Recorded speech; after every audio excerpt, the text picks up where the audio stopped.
You got a runner. I'm on it. Stand down. We will fire. I repeat, we will fire. What is up, all of you Ugnaughts and Jawas out there? Welcome back to another edition of the Razor Crest Rundown presented by Mando Talk. Well, here's the deal. There's just been a ton of really great news to come out over the last week, really, in Star Wars. And here at Mando Talk, we just want to make sure that you, our viewers, our listeners, all the above, are aware of the things that are happening in the world of Star Wars right now. All of our news pieces today, by the way, come from Star Wars Newsnet. So if you're not following Star Wars Newsnet or reading their articles, make sure you go sign up for their newsletter. Make sure you go check out their website, follow them on Twitter. We love them very much. We get so many of our great news pieces from them. Here's our first news piece. Gwendoline Christie, who portrayed Captain Phasma in The Force Awakens and The Last Jedi so wonderfully, I might add, has expressed interest in returning to Star Wars. She did an interview with Empire magazine in which they talked about the comics and the Phasma comics that came out revolving around her character. And she had this to say about the potential of either adapting those to live action or just returning altogether. It would be smashing if they, being Lucasfilm, felt it was worthwhile to bring the character back. Of course, along with some action. So she wants to return. I think it's a great idea. What do you think? Let us know in the comments. Oscar Isaac, Poe Dameron himself, has been asked about what if he would return to Star Wars. And he wasn't abrasive about it. He actually seemed a bit positive about returning to the role of Poe Dameron. Basically, here's what it is. Oscar said that he would return depending on really three things. A story, whether or not Kathy Kennedy is involved, and time. Yeah, time seems kind of weird. And my first thought, I thought, okay, maybe he's talking about the time period in which the story would take place, but no, he's actually being very grounded. He's thinking about what it would mean to take that kind of time away from his family to go film a Star Wars project again. Yeah, I can understand that that would take a lot of time away from your family. Which that kind of tells me, okay, most likely if Poe Dameron returns, he would meet his death probably in the first episode of a new trilogy. That just makes the most sense to me, given what he said. So if he returns, I would love to see him return. I liked Poe Dameron's story arc in the sequel trilogy, albeit there's a couple of weird things from The Last Jedi that I wasn't a big fan of.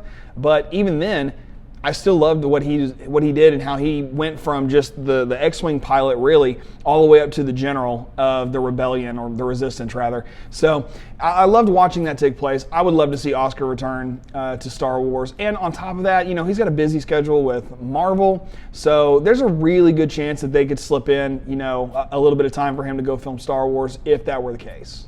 Now let's take a step backwards from the sequel trilogy into the Mandoverse. This past week was C2E2, Chicago's Comic-Con Entertainment Expo.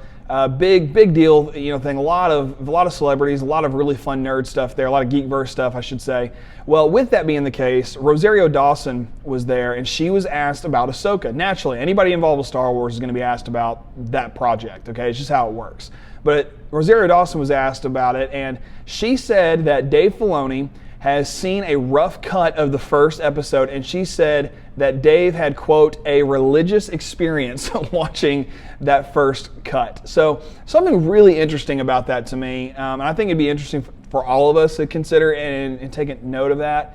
Such a really cool thing that Dave would call it a visceral or religious experience of seeing that first cut of the first episode of Ahsoka.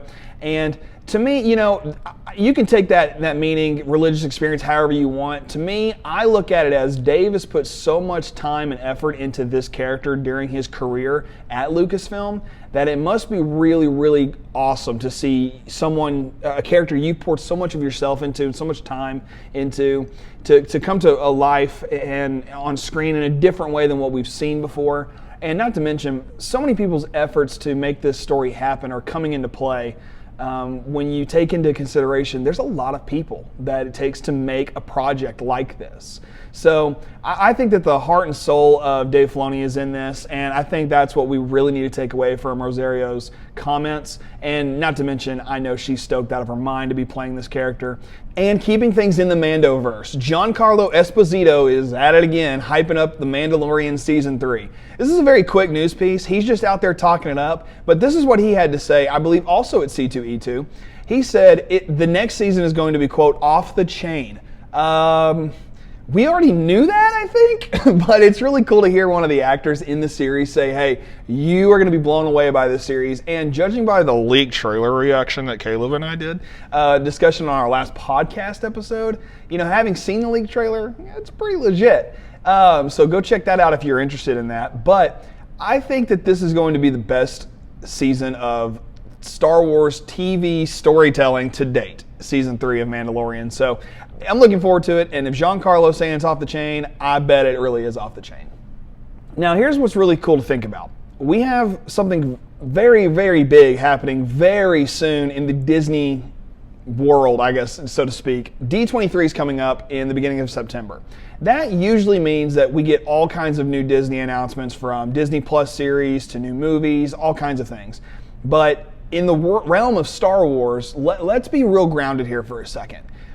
Disney's D23 Expo usually brings about some big announcements for Star Wars.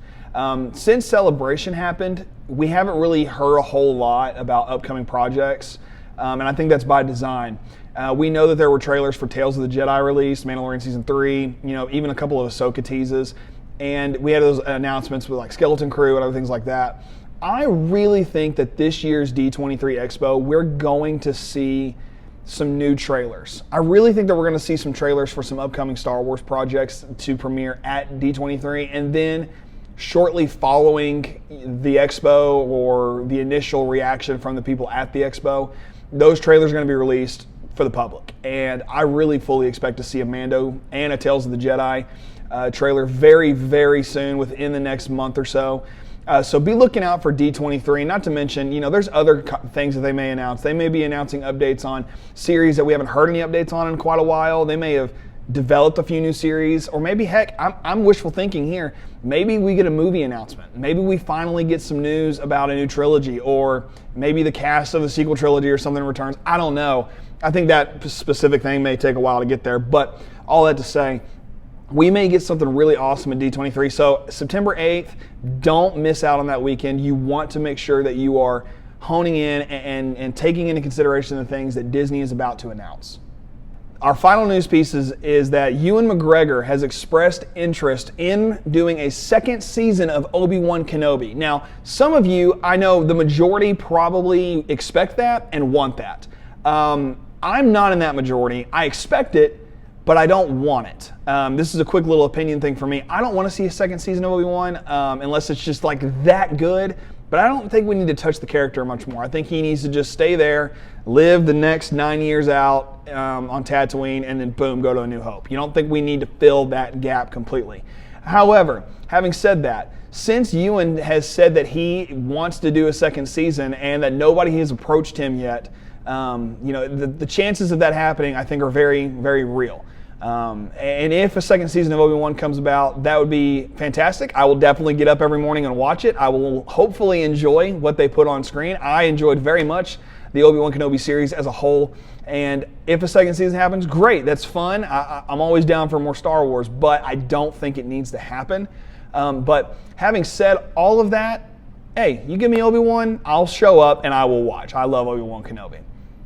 Hey, thank you so much for checking out this video. We just wanted to give a quick news report on things going on in the Star Wars world to make sure you know and are up to date on the things that are coming. Hey, I even left out a bunch of stuff. There's a lot of Andor stuff hyping up the series that's coming out at the end of September, so make sure you're ready for Andor. Go rewatch Rogue One a bunch. I don't know, but whatever you do, make sure you come back to Mando Talk once Andor premieres, and even before Andor premieres. Man, at the beginning of September, we're going to give our predictions on our podcast episode about what we think will happen in the Andor series. So come back at the beginning of September and check that out. But until then, hey, make sure you subscribe to our channel, like the video, all that stuff that you're supposed to say when you're a YouTuber.